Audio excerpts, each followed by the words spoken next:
Today we're going to look at the gods of war in mythologies from around the world, including many that Kratos might end up meeting soon. Well, let's start here with Mars. And, if we stop to look at the way the Romans saw the world, Mars was much more than just a simple warrior, more than just any god of war. He was the true pillar of that civilization, while Ares from Greek mythology was seen as an impulsive and violent guy that nobody wanted around. Mars was a respected father, the general who brought order and security.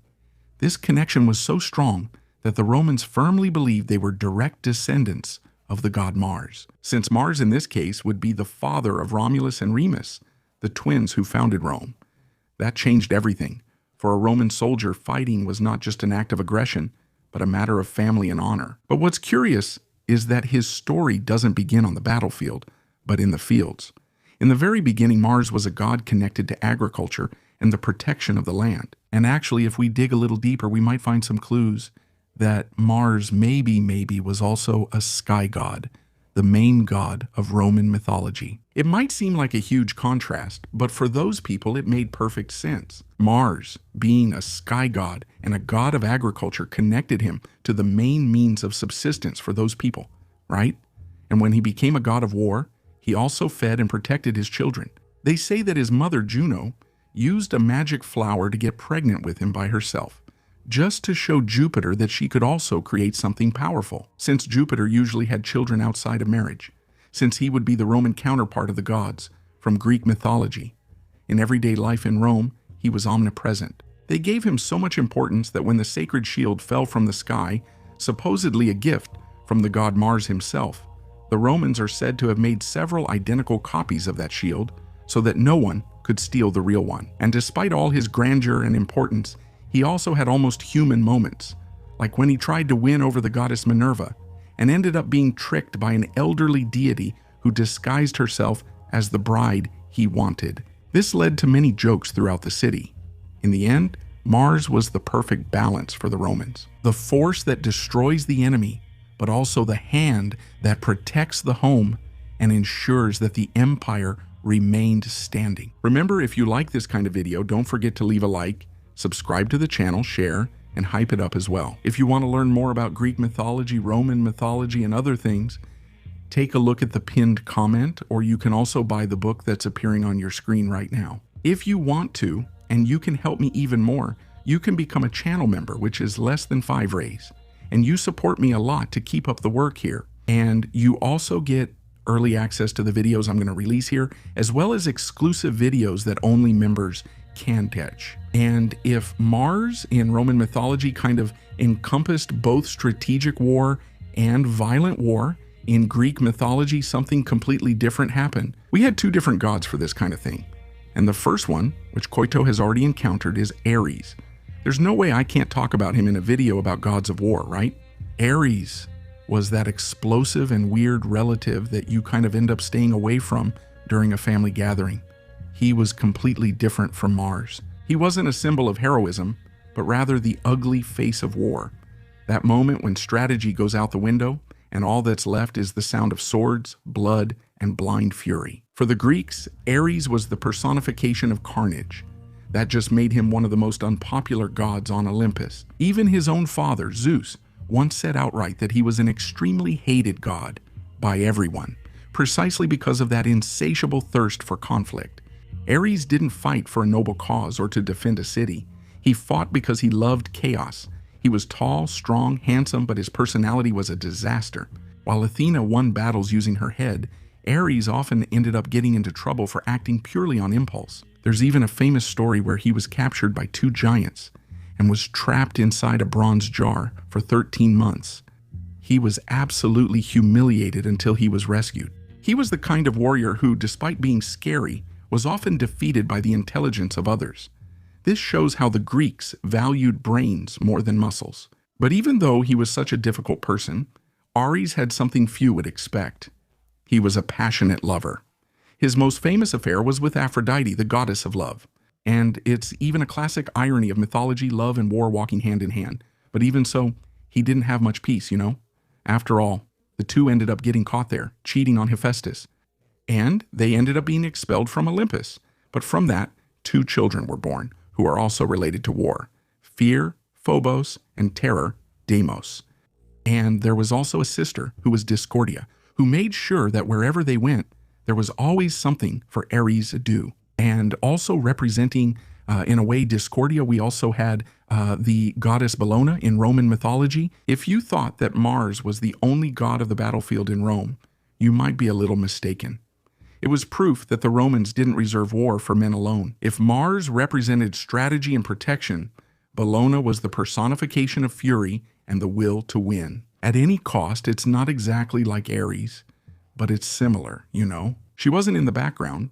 Her image was always in the middle of chaos, on top of a chariot, holding a whip and a torch, a shield also stained with blood, stirring up the soldiers and turning the battle into a real frenzy.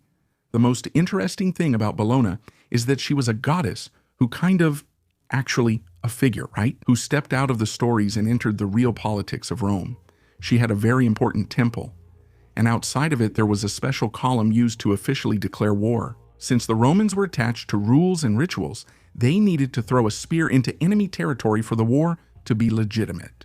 If the enemy was too far away, they would simply throw the spear at the column in Bellona's temple. It was like it was a start button for every Roman invasion. She was often described as the sister, wife, or even daughter of Mars. But regardless of the relationship, she was never in his shadow. She was his equal partner in destruction. Her priests were known for being extremely intense, and it is said that during rituals, they would even cut themselves to offer their own blood in honor of the goddess. Bellona was not a deity you would ask for peace. She was the one you invoked when there was no turning back, and the only option was to crush your opponent with blind and absolute courage. If Mars and Ares are the generals of war, Durga is the very force of nature that no one can stop. In Hindu mythology, she was not just a goddess who goes into battle. She was created because the gods themselves couldn't solve a giant problem. A demon named Mahishasura, who had the power to change shape, received a blessing that no man or god could defeat him. That's when the gods joined their energies and created Durga, an invincible warrior with the combined strength of all of them. What's even more impressive is that in her image, she has 10 arms, or 18 or even. I've seen versions where she has 10,000 arms, okay? But then, to draw an image with 10,000 arms, that's a lot of work, right? Anyway, in each hand, she carried a weapon borrowed from a different god, like Shiva's trident, which could simply cut someone's soul. Vishnu's disc is insanely overpowered too, and she rides a huge lion or tiger. In other words, she gives off an image of incredible power, which shows that it doesn't matter what demon appears in front of her, or asura, whatever you want to call it. She's gonna crush the creature no matter what. But unlike Ares' blind rage, Durga fights with a smile on her face.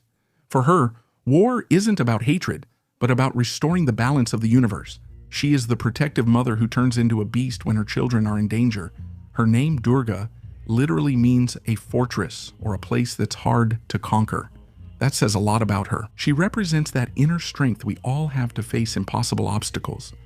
Besides being a fierce warrior on the battlefield, she is also seen as the embodiment of compassion and wisdom. Well, Thor, I know you might find it strange that he's on this list because actually, he's mainly one of those thunder gods from Norse mythology. But the thing is, Thor was also the powerhouse of Norse mythology because he was the champion of Asgard, the guy the Vikings really called upon when shield clashed against shield. He's not just a god of thunder, but the relentless defender of humanity and the gods against the forces of chaos represented by the Jotuns. Thor was brute force personified, but with a very clear purpose: protection. He had no patience for elaborate schemes. If a giant threatened the balance of the world, Thor would solve the problem with brute force, or rather, with a hammer blow to the head. His famous hammer was the weapon of mass destruction of that time. They said that when he threw it, he never missed the target, and the hammer always returned to his hand, like a deadly boomerang. But the detail that many people forget is that to withstand so much power, he needed a belt that doubled his strength and special iron gloves so he could hold the hammer. But what's interesting about this is that for the Norse warriors, Thor was the perfect example of courage. He was straightforward, honest, and in a way very human. He would get hungry, lose his patience, and was even tricked by magic from time to time.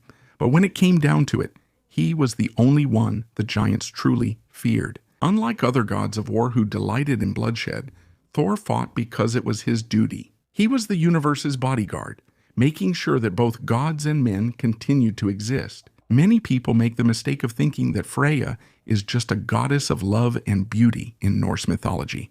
But in reality, she is one of the most important and dangerous figures there is. She is a goddess with two sides. While she represents fertility, she is also a warrior and a very powerful one. She is the leader of the Valkyries and plays a fundamental role in war, sometimes even greater than Odin. To give you an idea of her importance, there is a rule on the battlefield in Norse mythology that very few people even know about. Odin didn't get to keep all the honored warriors. Actually, Freya had the right to choose first.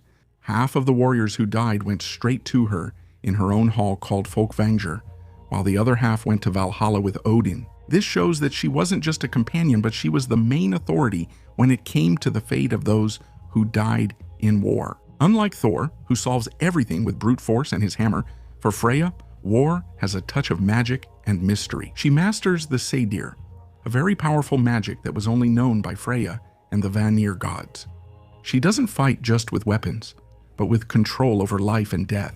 She also has incredible magical items, like her necklace called Brisingamen and a falcon feather cloak that allowed her to fly through all the worlds. Freya represents a fascinating and sometimes terrifying side.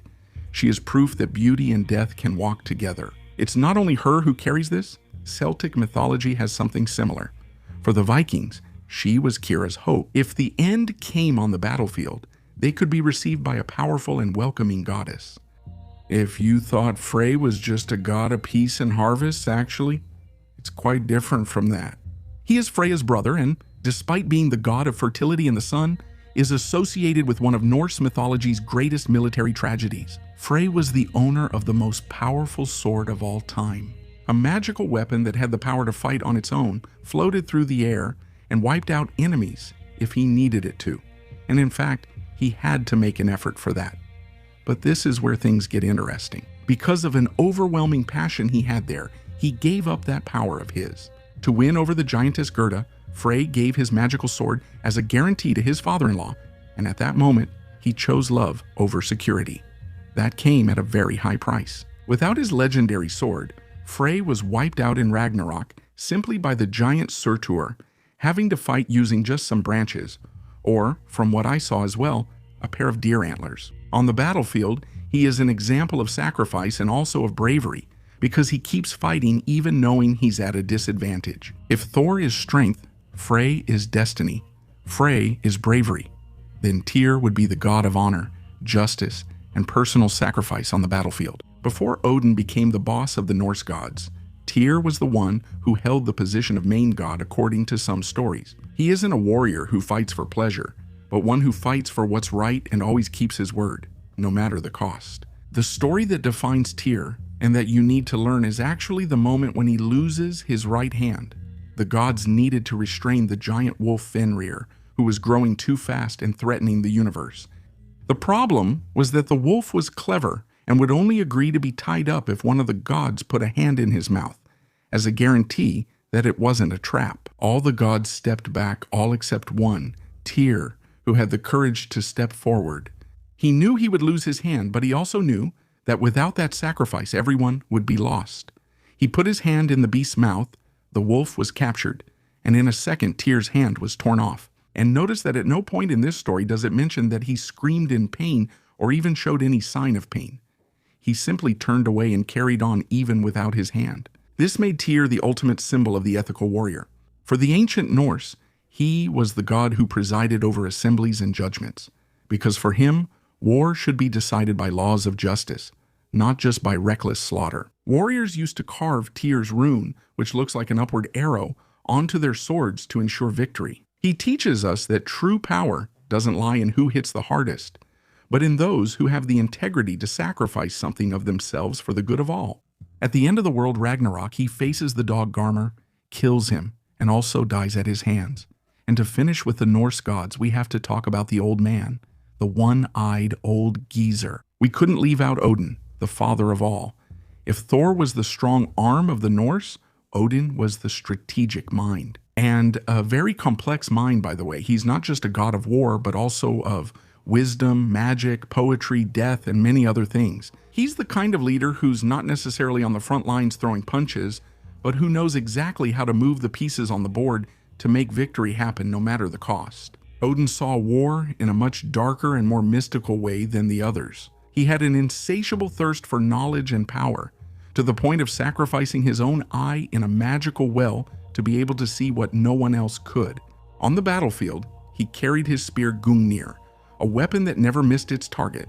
But what really defined Odin was his army of the dead. He sent the Valkyries to gather the bravest warriors who died fighting and took them to his hall, the famous Valhalla. There, these soldiers, called Einherjar, trained all day long, dying and resurrecting, all to be ready to fight alongside Odin when the end of the world arrived.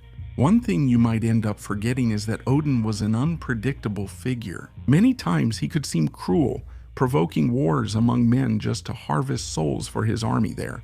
He wasn't a god of justice like Tyr, he was a god of victory and frenzy. He was accompanied by two ravens, Hunin, thought, and Munin, memory, who flew around the world whispering everything they saw into his ear. In the end, Odin represents that side of war that involves intelligence, espionage, personal sacrifice, and relentless preparation for the future. He is a master who knows that to win tomorrow, you have to be willing to lose something today. Now let's start with Celtic mythology, right? And if you thought the Norse were intense, wait until you meet Badib, or rather I should say, the correct way to pronounce her name would be Bivy, or something like that. She comes from Celtic Irish mythology and brings an element that is pure psychological terror to the battlefield. She is part of a trio of war goddesses known as the Morrigans. If Marty would be our general and Thor was the champion, Bivy here is the prophetess of destruction. Her most striking image, which would look amazing for you, is that of a crow flying over the armies. For the Celts, seeing a crow on the battlefield was not just a sign of bad luck, but a sign that Bivy would be present. Deciding who would live and who would die, she had the power to confuse the soldiers, creating such panic that entire armies would flee or kill each other out of pure desperation. She didn't need a sword to win. She won by using the fear of madness.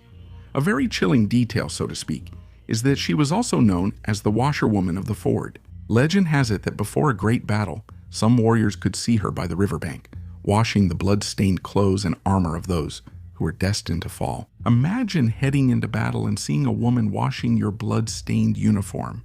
That would really mess with your head. A final warning. Bivy represents war in its rawest and most inevitable form, the death that awaits everyone, the fate that no one can change. And now that I've talked about the Morrigans here, let's talk today about the Morrigan herself, right? And to talk about her here, you need to forget the image of an ordinary soldier. In Celtic mythology, she would be the great queen, a triple deity who represents everything that is darkest, most mystical, and most powerful in war. She's not the kind of goddess you would find marching in organized ranks. Morrigan is the very storm that hovers over the battlefield, deciding the fate of men even before the first blow is struck. And remember that I told you back in the part about the goddess Freya, that the goddess Freya kind of wore a jumpsuit, well, not a jumpsuit, but an outfit made of bird feathers to fly to places. That's exactly what Morrigan does here too, except in her case, she doesn't really have an outfit. She transforms because she wants to, and mainly into the form of a crow. In this case, she embodies sovereignty in its wildest form. Morrigan is always changing. She can appear as a stunningly beautiful and dangerous woman, or as an old, decrepit, and smelly woman. But her most iconic form is that of a black feathered crow flying over the fighters. Like I said, you guys. For a Celtic warrior, hearing the caw of a crow in the midst of chaos was like feeling the breath of death itself. Morrigan didn't just fight with physical strength, although she was capable of that. Her greatest weapon was psychological terror. She used magic to instill panic in her enemies, or to give supernatural courage to her favorites, manipulating the tides of victory as she wished. One of the deepest tales in her story is her relationship with the hero Cuchulainn. She tried to seduce him, but ended up being rejected, so she became his greatest trial. The trial appeared in various forms to hinder him in battle. In the end, when the hero's death was inevitable, she was there, perched on his shoulder in the form of a bird, waiting for his last breath. Now let's move on to Hinduism and start here with Indra, who is the very definition of an impetuous warrior, the master of lightning and storms, who leads the Hindu gods with his overwhelming strength. He is not just a soldier, but a monarch of the sky, a hero who embodies the vitality and courage needed to face what seems impossible, at least originally. Because later, as Hinduism evolved, he becomes kind of a little cowardly, let's say. While other gods may be distant, Indra is vibrant and full of desires. The warrior who rides a majestic white elephant named Airavata wields the Vajra, a weapon made of diamond and lightning that never fails to destroy ignorance and evil. A major milestone in his military journey is the battle against the terrible dragon Vritra, a creature that had stolen all the waters of the world, plunging existence into a desperate drought. To defeat the monster, Indra showed that it takes preparation that goes beyond the physical. He drank a huge amount of soma, which was a sacred drink that gave him superhuman strength and divine fury, and with a precise strike of his thunderbolt, he split open the creature's stomach and freed the rivers, bringing life back to the land. And despite all his glory and hundreds of victories, Indra is also a deeply human figure with many flaws. He is known for his pride and his pleasure-seeking nature, which often led him to lose his position or be cursed by sages. And now let's move on to Kartikeya and the perfect general, the absolute master of strategy and military discipline in Hindu mythology. Unlike other gods who were born in a conventional way, Kartikeya was created with a unique and urgent purpose: to destroy a demon named Taraka. That's something pretty common in Hindu mythology, okay? There's a badass demon over there who only a newly born god can kill, since no other god was strong enough to defeat him. Well, Kartikeya ended up being born from the very fire and energy of Shiva, and he was so magnificent that he was raised by 6 different mothers. The Pleiades, who gave him the name Shamuka, the one who has 6 heads to observe all directions of the battlefield simultaneously. Kartikeya's march is that of a warrior of stunning beauty and eternal youth, but don't be fooled by his appearance. He is the commander-in-chief of the army of the gods, always riding his royal peacock, which symbolizes the destruction of pride and ego. In his hands, he carries the Vel, a divine spear that represents both spiritual power and military precision. For Kartikeya, war is not an act of anger and chaos, but a sacred duty carried out with intelligence and purity. He is the god who teaches that true victory comes from combining physical strength and mental control. He is also the brother of Ganesh, the god of wisdom, and is unbeatable on the battlefield. When facing Taraka's army, Kartikeya not only used his strength, but organized the deities in such a perfect way that evil had nowhere to escape. He is highly revered by soldiers and leaders, as he represents leadership that inspires confidence and the courage that comes from knowledge. Now, moving on to ancient Egypt, we have one of the oldest and most mysterious deities, a goddess who existed even before the whole world was created. She is the personification of war in its purest and most primordial state, but also the weaver who organizes reality.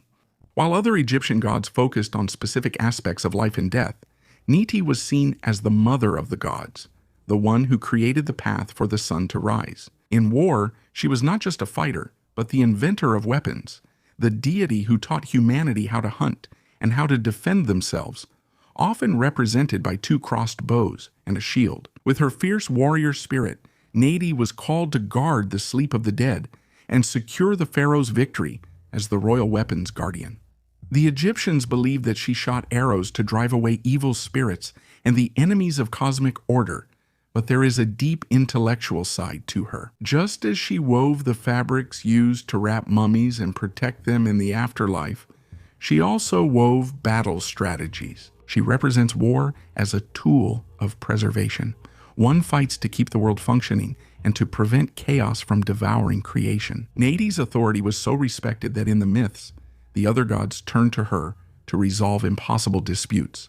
She was a final judge, the one who possessed the wisdom of ages past. On the battlefield, she is the archer who never misses, the feminine force that combines the creation of life with the devastating ability to take it away. And if there is a deity that represents absolute terror on the battlefield, it would be Sekhmet, the Egyptian goddess with the head of a lioness. I've talked about her several times here on the channel, including recently in the video about war cats, which are like werewolves but cats. But to summarize, Sekhmet would be the goddess of vengeance, bloody war, and carnage, created directly by Re himself. She represents the fury of the sun, God himself, the one he sends to solve his problems, and especially to take care of his enemies. Sekhmet was created to wipe out humanity at a time when people were already disrespecting Ra, but she was so violent and so devastating that Ra himself decided to change his mind. With some drinks and the few remaining humans, they managed to put Sekhmet to sleep,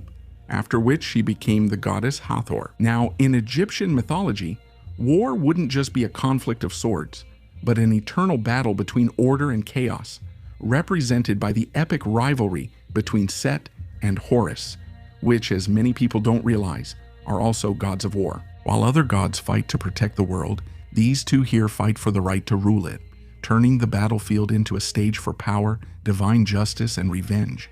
Set is the face of war in its wildest and most unpredictable form.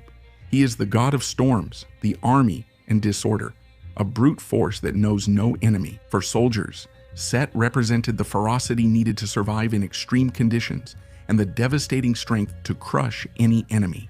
There is the warrior who uses the fury of the sand and the heat of the sun to subdue his opponents.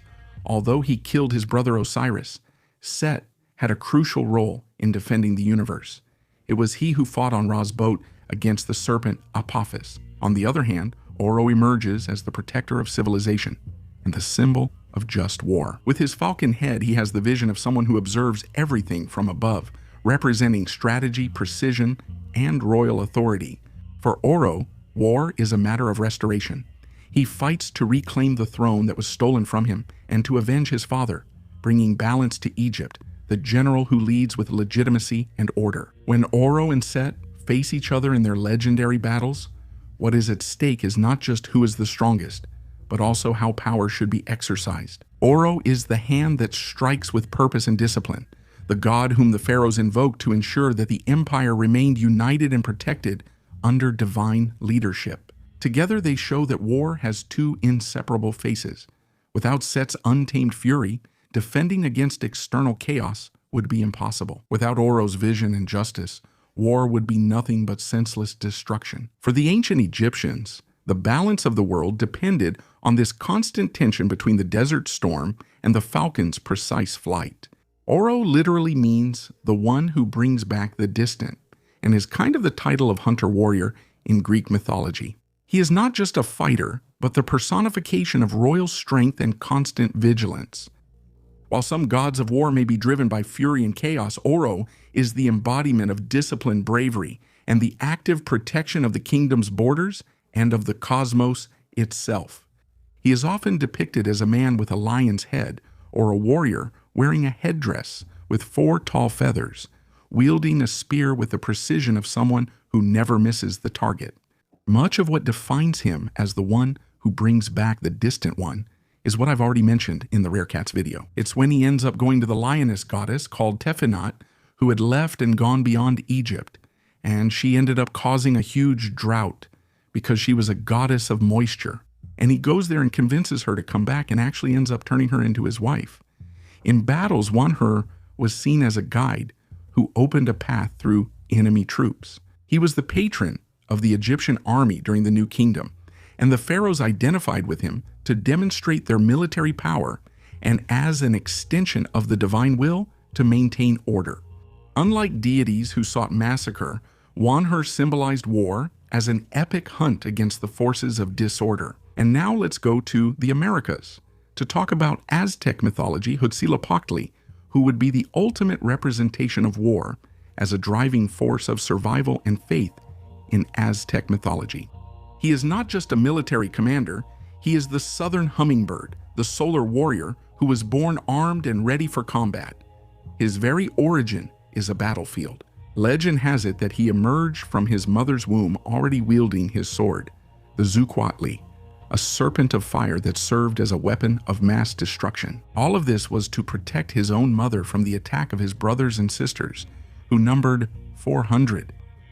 For the Aztecs, Huitzilopochtli embodied the idea that war is a constant condition necessary for the sun to keep shining. On the battlefield, Huitzilopochtli was the strength in the sun that guided the armies of Tenochtitlan. In his relentless expansions, he demanded absolute courage from his followers, because it was believed that warriors who died in battle became companions of the sun, accompanying the god on his daily journey across the sky. War was transformed into a sacred mission. The Aztecs did not fight just for territory, but to feed the universe itself. War under his aegis was a force that sustained the cycle of life, where the blood of captured enemies was the fuel that kept the world from plunging into eternal darkness.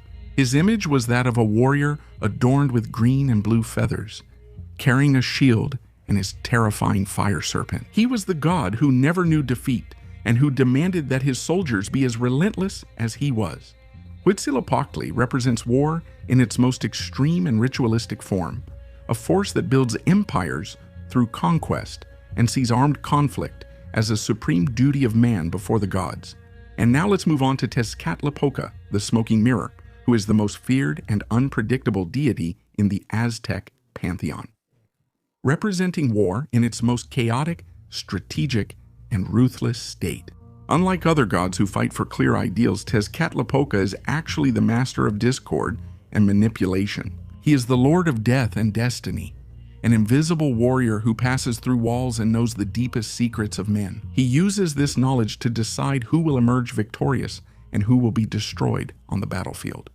His relationship with war is marked by duality.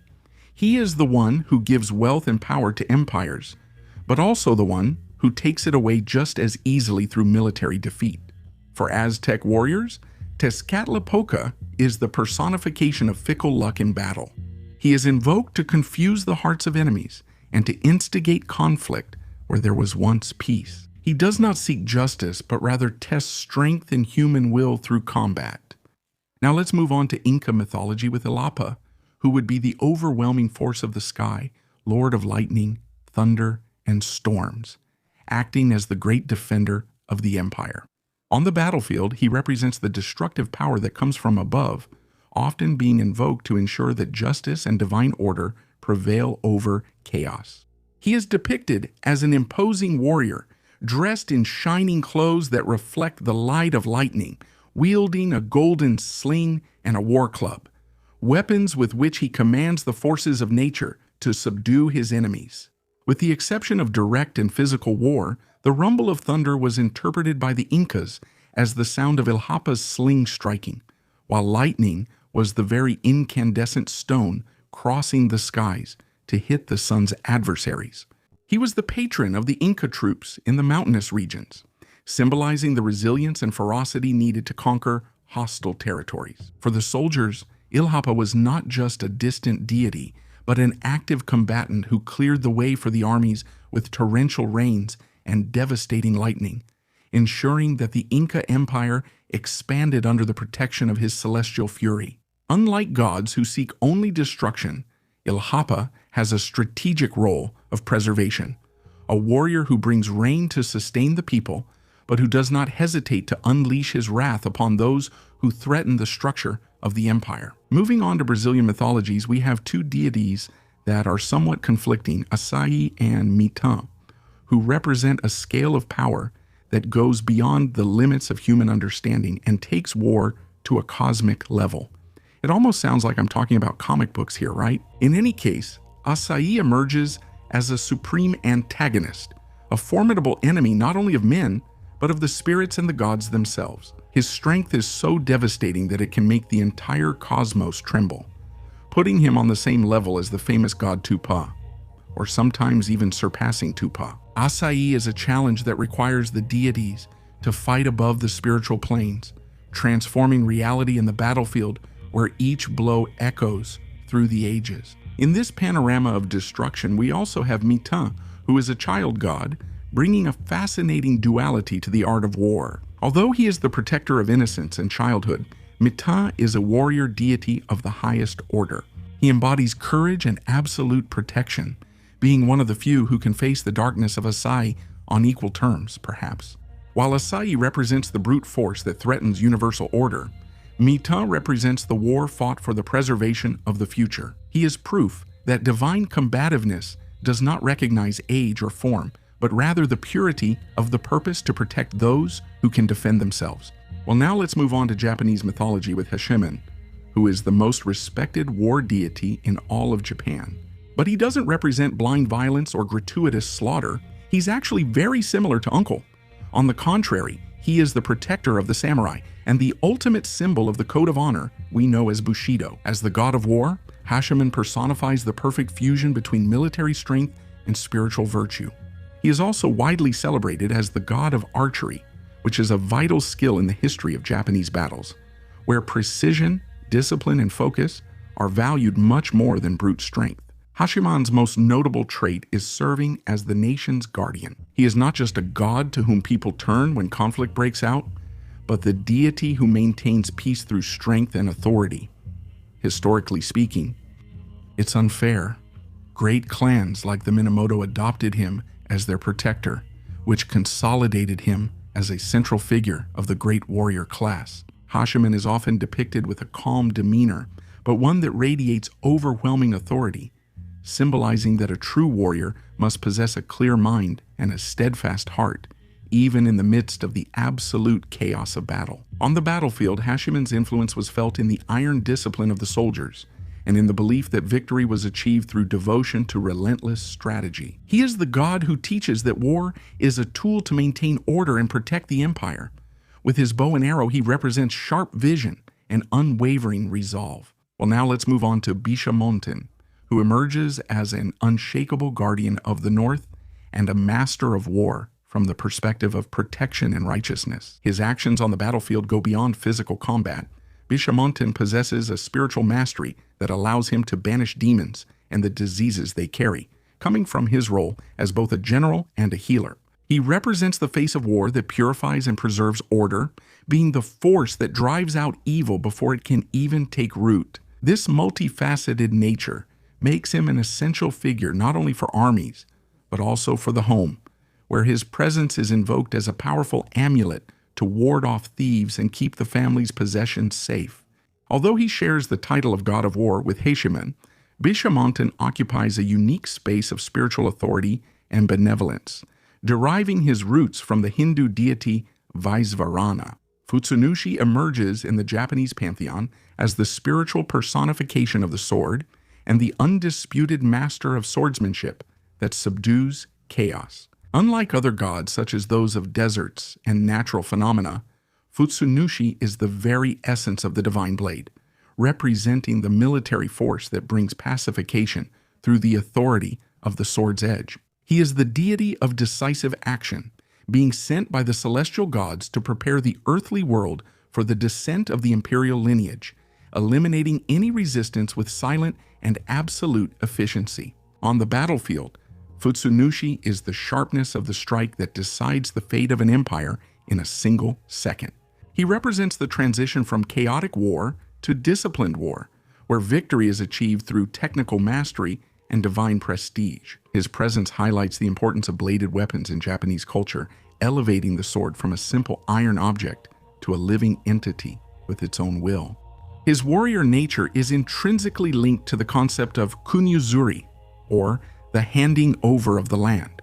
Alongside Takemikazuki, Futsunushi did not rely solely on brute strength to win, and he represented the authority that made the rebellious gods bow down. He is the patron of swordsmanship and martial arts, being worshipped at the famous Katori Shrine as the guardian who protects the nation against evil influences. Now, when it comes to Guan Yu, who is a unique figure in history and mythology, he is a warrior who crossed the boundary of mortality to become something more. Unlike deities born from abstract myths, Guan Yu was a flesh and blood general during the turbulent era of the Three Kingdoms. His legend was forged on the battlefield, but his spirit was deified to represent the pinnacle of loyalty, righteousness, and brotherhood. He is not just the god who wins battles. He is the guardian of the code of honor that keeps men united amidst chaos. His image is unmistakable and imposing, a giant with a reddish face and a long, majestic beard wielding the legendary guandao, a heavy blade mounted on a long handle capable of cutting down entire armies. Guan personifies war conducted with integrity. It is said that he is able to read literary classics while his wounds are being operated on without anesthesia, having such mental control and endurance that amazed both allies and enemies. He did not seek violence for its own sake, but rather justice and the fulfillment of promises made to his brothers-in-arms, Liu Bei and Zhang Fei. Over the centuries, his influence grew so much that he came to be venerated by emperors, soldiers, and even merchants who see him as a protector against evil and a symbol of trust in business. Well, Svetovid emerged in Slavic belief as a deity of absolute vigilance and sovereign military power. As a great god of the Baltic Slavs, his image is one of the most impressive and interesting in all mythologies. He is a god who has 4 heads that look at the 4 cardinal points simultaneously. His characteristic makes him an omniscient general, one from whom no enemy can hide and no strategy can be concealed. On the battlefield, Svetovid is total vision, a leader who anticipates the attack even before His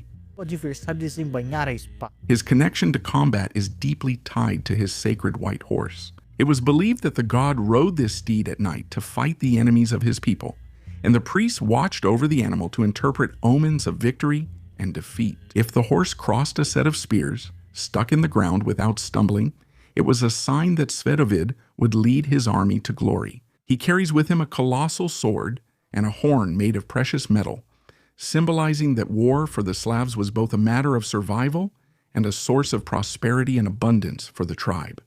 In the vastness of the Pacific, Q, or Ku, whichever you prefer to call him, stands as a central pillar of Hawaiian mythology, the god who holds dominion over the land, politics, and conquest. He is one of the 4 great deities, the Aqua, who represent the masculine principle of strength, action, and verticality. While other gods may be associated with peace and agriculture, Q is the lord of necessary conflict, protector of warrior chiefs, and the one who demands utmost discipline and sacrifice from those who seek power. His image is marked by a fierce intensity. He is often depicted in wooden statues with an expression of eternal fury, eyes wide open, mouth agape in a war cry, and bared teeth. Q is also a god of the forests and canoe building, which reveals a deep layer of Polynesian military strategy. War was not just about fighting on the sand, but also about the ability to extract resources from nature to build the fleets that would dominate the seas. He is the force that pushes man forward from stagnation, encouraging expansion and dominance. On the battlefield, he is the spirit that dwells, the leader who unites the islands, the fire that burns in the heart of the conqueror, and the relentless force that understands that in the cycle of life, destruction is often the necessary period for the creation of a new order. Now, moving on to the Oryxas, we have Oshagyan, the Oryxa of war and battles. Depending on the tribe, the time, and the people, the story of the Oryxa can end up changing. But according to one of the stories, Oshagyan would have learned the art of war from Ogum and loved what he did so much that he ended up making all the tribes and all the people start warring against each other. This made some people end up complaining to Ludumare about Oshagyan. Ludumare warned Oshagyan several times to stop the wars, but Oshagyan wouldn't stop. With that, he ended up isolating Oshagyan on an island, but Oshagyan's will and desire to wage war was so great that he made the peaceful people of the island start to fight among themselves. But these wars made people start to evolve both in terms of warfare and personally, and even economically. People started to build things, do other things, and improve at other things, thus proving to Ludumare that Oshagyan was a necessary Oryxa because war pushed people forward. And since I mentioned him here, why not talk about Ogum as well, right? The strategist of progress, Oryxa of hunting, war, and battle. Ogum is the very substance of war in Yoruba mythology and in African-based religions. He is the Lord of Iron, the divine blacksmith who ended up making the first tools for agriculture, and soon after, the weapons for battle. Ogum is not just the principle of war, the architect of combat. Without him, the warrior would be unarmed and civilization would be stagnant. Ogum's connection to war is direct, physical, and technical. The Orisha, who opens paths through strength and technology. For Ogum, battle is his workplace where discipline and courage are tested to the limit. He is the patron of soldiers, police officers, and all those who work with steel. In the stories, Ogum is often described as the relentless, solitary warrior who wears shredded palm leaves and wields the iron sword with unmatched mastery. He represents war in its rawest and most essential form. According to one of the stories, he even taught Oxosi how to hunt, and in one of them, he left Oxóssi with his people to go out hunting. His tribe was attacked, and alone, Ogum returned and fought all night against those who attacked his tribe. He managed to defeat them all by himself. Even later, he ended up teaching Oxóssi some arts of war so that he could defend his people when Ogum went out hunting. Inanna, also known as Ishtar, is a very complex deity from Mesopotamia, representing an absolute paradox. She is both the goddess of love and the goddess of war. For Inanna, battle is not a burden or a strategic necessity, but rather a festival of emotions and power. The Sumerians referred to combat as Inanna's dance, an event where she would enter a trance of fury and joy, moving among the spears with the same intensity that she gave herself to her lovers. As the goddess of war, she is a force of nature, unstoppable. She often appeared riding a lion and armed with a bow and a quiver. Inanna is the hurricane that destroys rebellious lands. She embodies the emotional and chaotic aspect of conflict during combat. She could turn men into women and even women into men. That's a metaphor for how the terror of war can change anyone's essence, taking away the courage of heroes and giving strength. Desperate. Now let's talk here about the Greek goddess we hadn't mentioned yet, Athena, something many people don't realize. But besides being a goddess of wisdom, poetry, and so on, she is also, yes, a goddess of war, strategic war. Unlike Ares, who would just go in to massacre and cause bloodshed, Athena focused more on tactics and military wisdom. She is the force that understands a conflict isn't won just with strong arms, but with a brilliant mind and iron discipline. For Athena, the ultimate victory is the one achieved with minimal losses, through intelligence and self-control. She is often depicted wielding her weapon of combat, the spear, and the aegis, which actually belonged to her father, but Zeus ended up giving it to her. However, her presence on the battlefield inspires order, not chaos. Athena is the protector of heroes, using reason to achieve victory, serving as a mentor to heroes like Odysseus and Heracles. She personifies just war, even in Athena's own birth story. When she is born from Zeus's head, she emerges from his head already dressed for war. And of course, with two gods of war on Olympus, they might end up clashing there. But every time, Athena always defeats Ares very easily and quite well. Buluk Shabitan is the Mayan personification of destruction, war, and human sacrifice. He is not a god of refined strategies or codes of honor. He is the raw and terrifying force that manifests at the height of the massacre. In ancient scriptures and codices, he is often depicted with a black line painted across his face, symbolizing war paint. Or in scenes where he is setting houses on fire with a torch, or even attacking people with a knife, or even with his spear, demonstrating a relentless and chaotic nature, different from gods who protect civilization.